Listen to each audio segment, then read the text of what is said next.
Ashenee Come Home, written by L.M. Wasylciw and narrated by Jack Wynters. Chapter 1. The Canadian prairies are a geographic wonder, ever pleasing to the eye. Scrubby trees sweep down from the northern boreal forests before shrinking away to form bands of sandy hills that shape the horizon. They extend to open floodplains, wet meadows of marshes and oxbow ponds that creep outwards, growing towards deep gorges of complex valleys lined with rivers that twinkle like ribbons of sapphires, stretching endlessly. It is a landscape that is evolving, always changing.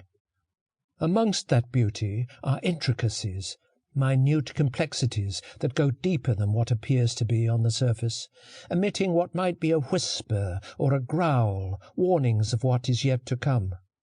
The wise observe those sights and sounds, be it the bending of the grass in the summer breeze, the lapping of the lakes licking the shorelines, the streaks of lightning as they flicker over the vast, uncannily blue sky, the northern lights as they dance to an unheard tune, the trickling of the spring thaw under the bed of snow, or the hush of the day when dawn breaks the sky.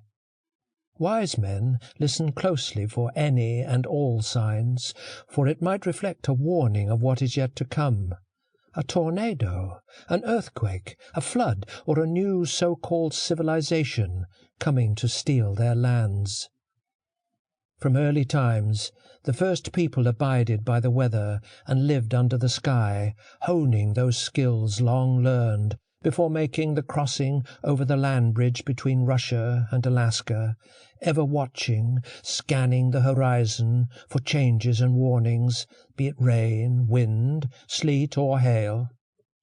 For thousands of years, the grasses of the prairies waved and danced their routines, synchronized with the seasons, the comings and goings of the wildlife, and the perpetual migration of the aboriginals who were first to arrive. That land had grown accustomed to the caress of the leather-shod moccasins of those early people. But after all those years, even with their sharply tuned ears, the people of the First Nations had not foreseen the coming of change, nor recognized the signs. Hard-soled shoes, harshly bending the blades of grass, and wagon trains with enormous wheels rolling westward, cutting deeply into the soil, leaving scars that would never be erased. The newcomers came from the east, over the sea in large ships, driving into the force of the prevailing winds. They came seeking new land, and once ashore believed that they had discovered a new world. The people of the First Nations fought for the lands on which they had settled thousands of years before. Battles hard fought were lost. The early pioneers pressed on, ever westward, determined to conquer, to occupy, and to possess. Green grass glowed red, painted with blood. Soon afterwards, forests were cut, and buildings were designed and built. The soil was broken to plant grains.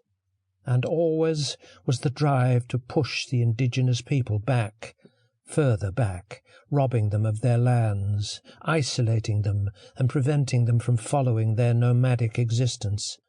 Then the industrialists hammered the spikes in the great railway, and the first people's painful cries could be heard once again.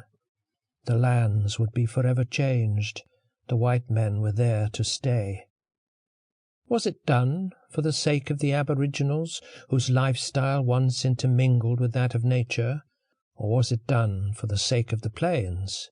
No, it had been done for the sake of progress. It had been done for the benefit of the invaders. Sunshine came through the lace-trimmed opened window of the tiny cabin, extending long and narrow, like an outstretched arm, towards the hand-carved wooden table. Accompanying the band of light was the scent of spring flowers and dust motes dancing, peopling the sun's rays that came into the room, as if celebrating the event that was about to occur. A hummingbird fluttered near the opened window, hovering over new blossoms. The world was so peaceful that Sample complete. Ready to continue?